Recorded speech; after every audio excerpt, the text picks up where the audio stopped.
My name's Andy. I'm a travel filmmaker from Manchester, England, and in this series I'm going to be solo backpacking around Israel.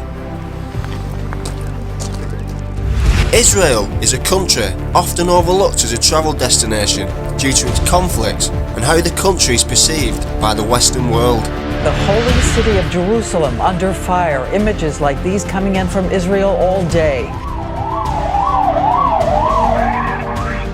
I'm thinking that probably shouldn't cross that point there.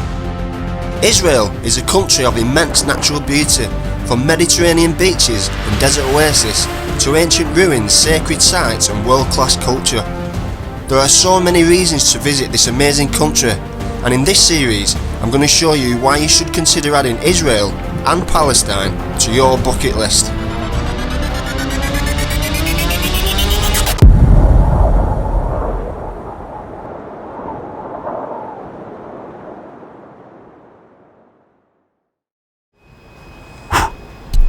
Okay, let's try this.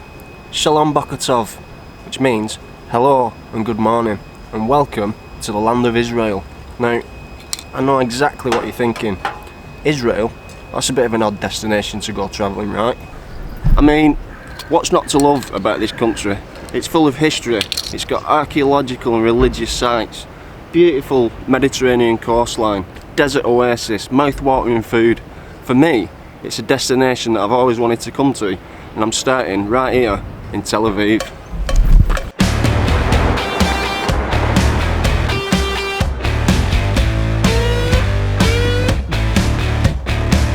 Tel Aviv is one of the most vibrant cities in the world and is situated on Israel's Mediterranean coast, some 40 miles northwest of Jerusalem. The city is Israel's economic and cultural centre, with trendy cafes, museums, nightlife and breathtaking old city of Jaffa. Tel Aviv gets around 300 days of sun a year, and even in winter the temperatures really drop between 20, so heading to one of its 16 beaches is a year-long event.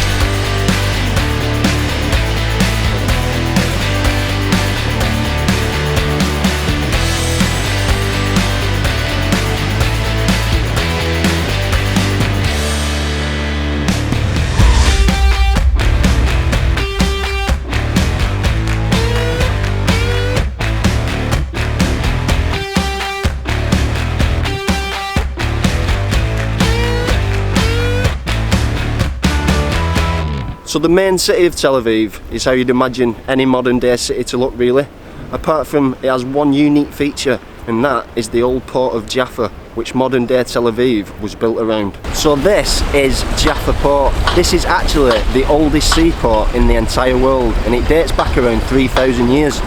And it was a trading post for trade all over the Middle East, really. And what's actually quite significant about it is its biblical roots. Now, I don't know whether you guys are aware of the story of Jonah and the whale, but this is actually where Jonah set off from before he got gobbled up by that great big whopping whale. Jaffa Port, or Old Jaffa, is an ancient seaport on the Mediterranean Sea. For over 7,000 years it has been actively used to bring in goods from all over the Middle East. In 1917, during World War I, British troops defeated the Ottoman Empire and took control of the city.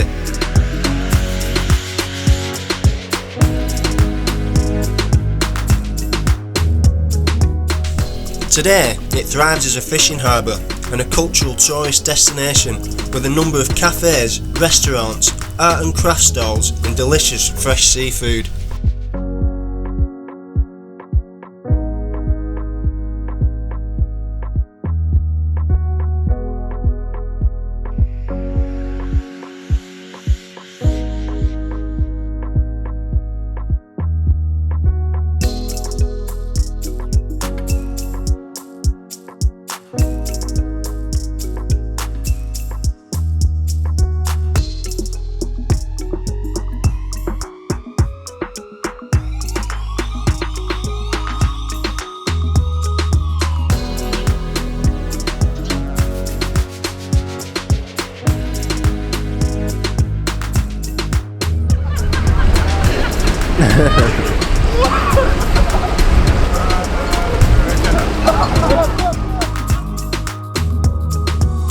So I've got a little fun fact for you that I learnt from fellow Manchester vlogger Gemma Jordan, that this port actually used to transport oranges all around the Middle East, and those oranges was called the Jaffa orange. You probably know what I'm getting at, and that is technically where the Jaffa cake originated from. Thanks for that, Gemma. So to really appreciate the old town of Jaffa, the best time to come is at golden hour, just before the sun is setting, because it has a unique way of bouncing the light off the walls and everything becomes really golden and beautiful.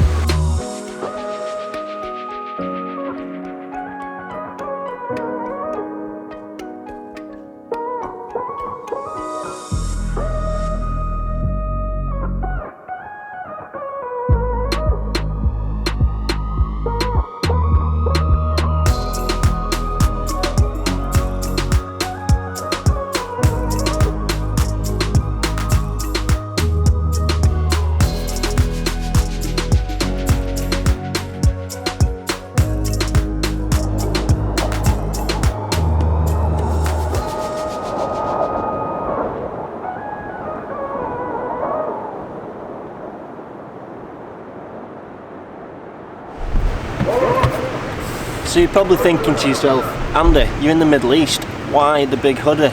Well, although temperatures can actually be around 25 degrees here, by the ocean it does get quite chilly. You get the wind coming off the sea, and also it's December. And that brings me to another point worth mentioning actually. In a few days I'm going to be heading into Jerusalem for Christmas. But the temperatures in Jerusalem are like dramatically different to what they are here. So in Jerusalem you can expect the temperatures what we have over in the UK in December. So like it's 25 degrees here, and in Jerusalem it could be only 10. So it's something to consider when you're packing.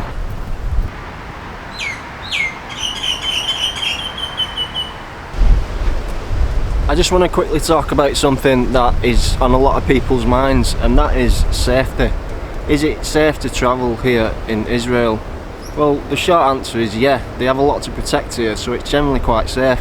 But there are some areas you don't want to be going to, and that is anywhere near the Gaza Strip and anywhere near the Syrian border. But I mean, you got to look at it this way. Look at what's recently just happened in London with the suicide bombing on the bridge, and then a couple of years ago with the Manchester bombings. Is anywhere safe to travel? If you're going to let these people, these terrorist groups, stop you from travelling, that means they win. And I think it's mainly because of what we see on the news back home.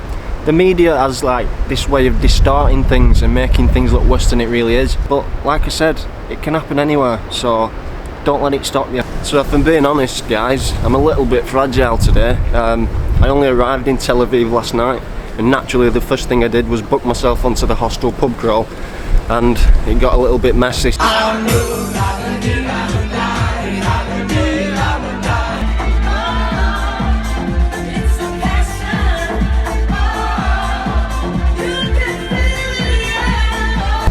Israel, great nightlife. Now, you can't visit Israel without trying some of its amazing street food.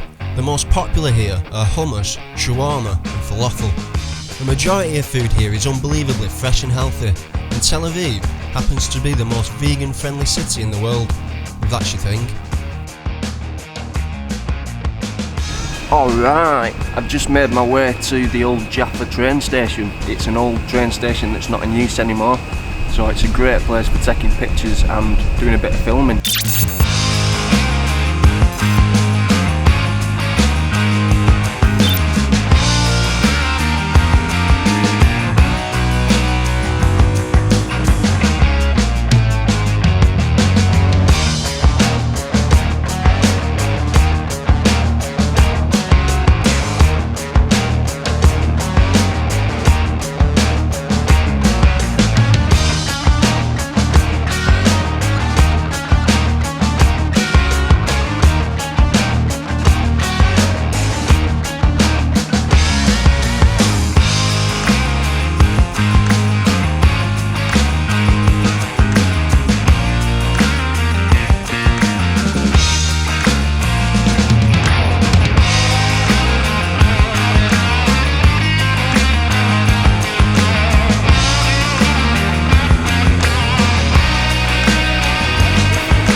You guys also know that I'm not a big fan of tourists.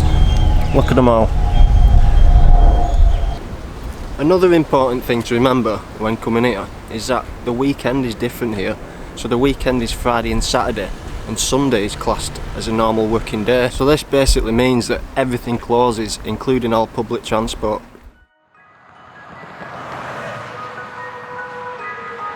I don't know exactly where I've just walked, but I've just found a wicked spot. There's just graffiti all over the walls.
Shalom and good morning, guys. Today I feel like the trip is actually starting, because although I've been in Tel Aviv for a few days now, today I'm actually going doing my first tour, and I'm going to be heading to the ancient Roman city of Caesarea, and it's going to be epic. So this is Caesarea National Park. It's really quite fascinating. It's an old Roman ruin that was actually built by King Herod the Great maybe 2,000 years ago. You can see just behind me there that is where the games took place, so like gladiators and chariot races and stuff like that. Half of the actual city is underneath the ocean, so what you can do is you can actually go scuba diving here. You can visit the ancient sites underwater. I mean, that sounds amazing. So as I just mentioned, this city was built by Herod the Great, and he built it and named it for Augustus Caesar, which was one of the Roman emperors at the time. And this is actually one of Israel's most significant archaeological sites. זה היה מיזם מהפכני, שאפתני, יחיד מסוגו באזור כולו. לחלום שלו קרא בורדוס, קיסריה.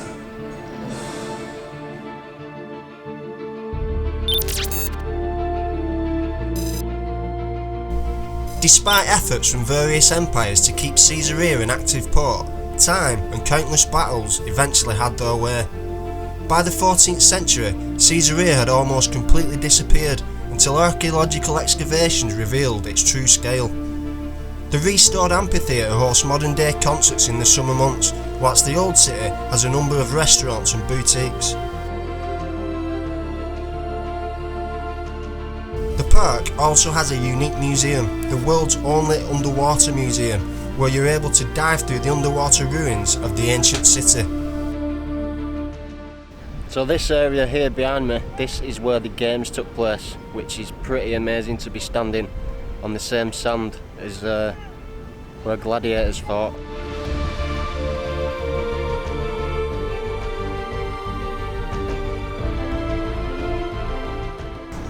What is that noise? Bats.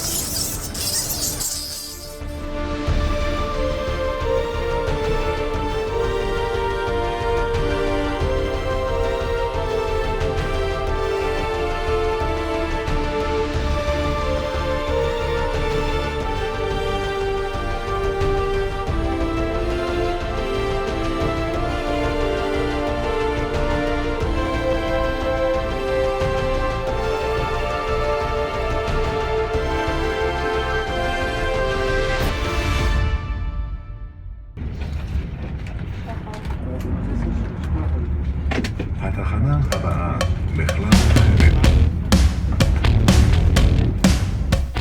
Next time, I continue my journey through Israel as I leave Tel Aviv behind and head to one of the most holy, religious, historically significant places in the entire world, Jerusalem. That is the Golden Gate.